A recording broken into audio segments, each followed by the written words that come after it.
warahmatullahi wabarakatuh. Halo semuanya, perkenalkan nama saya Tiana Tantri, mahasiswa Universitas Muhammadiyah Profesor Dr. Hamka, Fakultas Keguruan dan Ilmu Pendidikan, Program Studi Pendidikan Ekonomi, semester 5. Jadi, di sini saya akan melaporkan hasil dari pelaksanaan kegiatan PLP1 yang telah dilaksanakan pada tanggal 23 September sampai dengan 4 Oktober 2021 bersama dengan 5 rekan saya, yaitu Nur Hidayah, Sekar Pertiwi, Ines Nur Hidayati, Hariski Maulana, dan Aldi Riaja Pratama Iksansi. Sebelum saya memaparkan hasil dari kegiatan PLP1 yang telah dilaksanakan, saya akan menjelaskan terlebih dahulu apa sih PLP1 itu? PLP1 merupakan mata kuliah wajib yang harus ditempuh oleh mahasiswa semester 5 FKIP UHAMKA sebagai calon tenaga pendidik. PLP1 adalah proses pengamatan atau observasi yang dilakukan mahasiswa untuk mempelajari aspek pembelajaran dan pengelolaan pendidikan di satuan pendidikan dengan melakukan wawancara bersama pihak sekolah. Pada kegiatan PLP1 ini, sekolah yang kami tuju adalah SMAN 1 Jasinga. SMAN 1 Jasinga terletak di Jalan Sukamana nomor 3, RT 4, RW 2, Desa Setu, Kecamatan Jasinga, Kabupaten Bogor, Jawa Barat. SMA Negeri 1 Jasinga adalah salah satu sekolah yang berada di Kabupaten Bogor yang memiliki akreditasi A. Pada kegiatan PLP1 ini, kami berkesempatan untuk mewawancarai dua narasumber.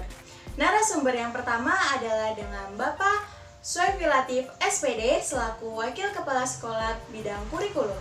Dan narasumber yang kedua adalah Bapak Nasrul Muhammad Rijal SPD selaku Guru Mata Pelajaran Ekonomi. Berikut adalah laporan hasil wawancara dari kegiatan PLP1 kami. Selamat menyaksikan. Pembahasan yang pertama adalah kultur atau budaya di sekolah. Kultur atau budaya yang berkaitan dengan karakteristik peserta didik di SMAN 1 Jasinga adalah yang pertama, religius, yaitu religius dalam Pancasila, beriman, bertakwa, toleransi, dan cinta lingkungan. Yang kedua, nasionalisme, yaitu cinta tanah air, semangat kebangsaan, dan menghargai kebinekaan. Yang ketiga, kemandirian. Keempat, gotong royong. Yang kelima, integritas, yaitu kejujuran, keteladanan, kesantunan, dan cinta pada kebenaran. Yang kedua, struktur organisasi dan tata kelola di sekolah. Struktur organisasi dan tata kelola di SMAN 1 Jasinga dipimpin oleh Bapak Nandang Suherwan, SPDMM, selaku Kepala Sekolah SMAN 1 Jasinga. Selanjutnya terdapat staf TU, lalu Bendahara BOS atau BOP, dan Bendahara P2S. Selanjutnya di bawah Kepala Sekolah terdapat Wakil Kepala Sekolah yang dibagi menjadi 4 bidang. Yang pertama adalah Wakil Kepala Sekolah bidang kurikulum. Yang kedua adalah Wakil Kepala Sekolah bidang kesiswaan.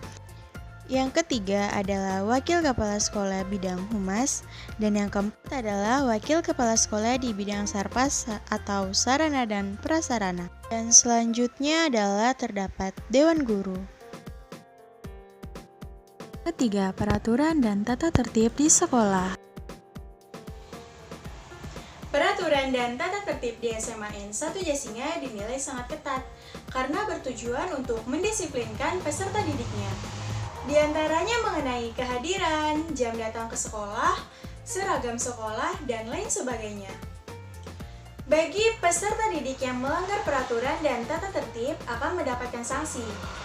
Sanksi yang pertama yaitu berupa teguran secara lisan, baik oleh guru BK ataupun wali kelas.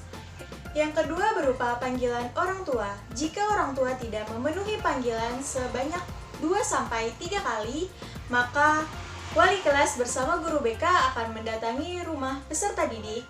Jika kasusnya berat, maka akan dibawakan surat berhenti. Selain sanksi, SMAN 1 Jasinga juga memberikan reward bagi siswa yang berprestasi. Biasanya reward yang diberikan berupa pembebasan biaya SPP. Namun, karena 2 tahun terakhir sudah tidak ada SPP, maka reward digantikan menjadi piagam penghargaan dan peralatan sekolah. Yang keempat, kegiatan seremonial formal di sekolah. Kegiatan seremonial formal yang ada di SMAN 1 Jasinga diantaranya adalah: yang pertama, upacara memperingati Hari Besar Nasional. Yang kedua, menyambut Hari Pahlawan.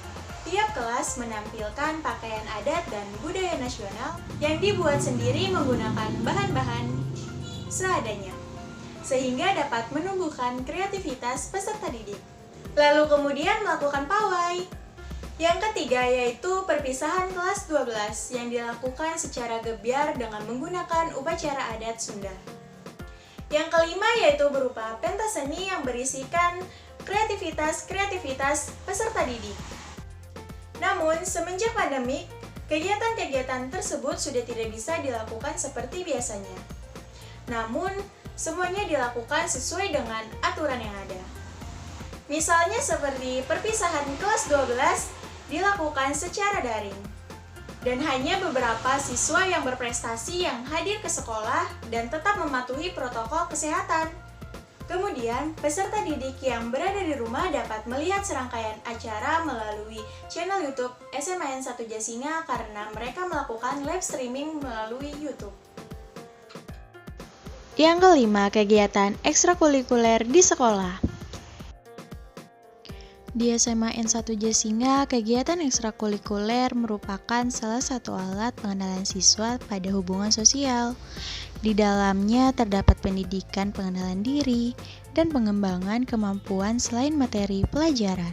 Selain OSIS dengan pembina Bapak Saruni SPD, sebagai induk kegiatan ekstrakurikuler di sekolah, SMAN 1 Jasinga memiliki 12 ekstrakurikuler, diantaranya yang pertama yaitu Ekskul Kerohanian Islam atau ROHIS. Di dalam Ekskul ROHIS terdapat kegiatan seperti santunan anak yatim, khitanan massal, kajian, dan kegiatan Islami lainnya. Yang kedua yaitu Ekskul Pramuka.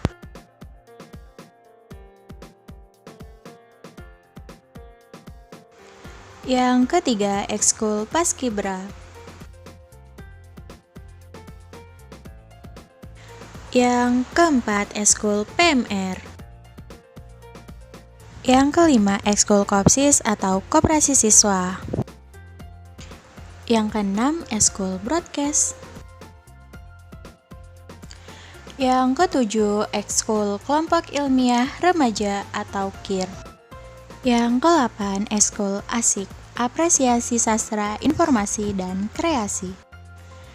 Di dalam Ekskul ASIK terdapat liputan, karisma box, mading, kamis manis surat menyurat, fotografi, dan majalah siswa.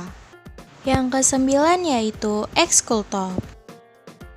Top merupakan ekskul olahraga yang di dalamnya terdapat olahraga basket, voli, sepak bola atau futsal, badminton, karate, dan silat.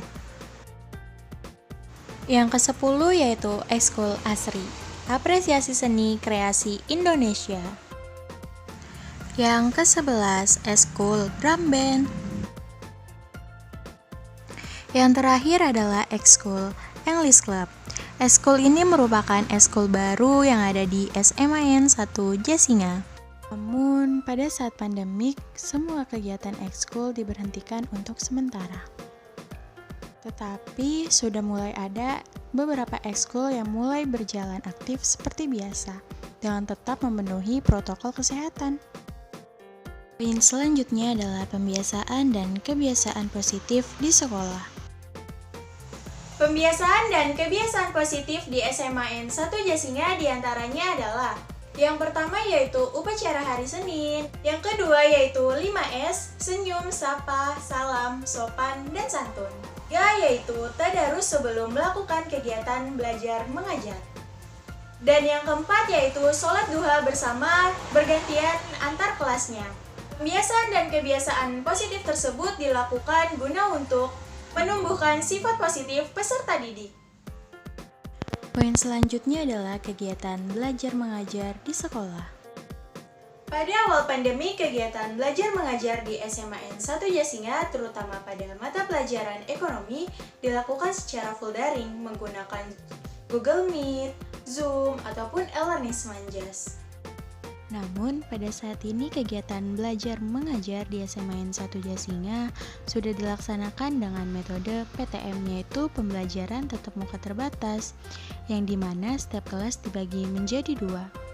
Dimulai dari absen 1 sampai dengan absen 18 selama sepekan melaksanakan KBM secara luring. Sedangkan absen 19 sampai dengan 36 melaksanakan KBM secara daring melalui e-learning Semanjas. Dan kegiatan tersebut dilakukan secara berulang dan bergantian. Pada pandemik ini tentu banyak sekali perubahan yang terjadi dan memerlukan adaptasi. Bukan hanya siswa, guru pun perlu beradaptasi dengan kondisi yang sedang terjadi pada saat ini. Oleh karena itu, guru harus mampu menemukan media pembelajaran yang tidak membuat siswa merasa jenuh pada saat pembelajaran daring. Selain itu, guru harus dapat memotivasi siswa agar terus semangat belajar di masa pandemik.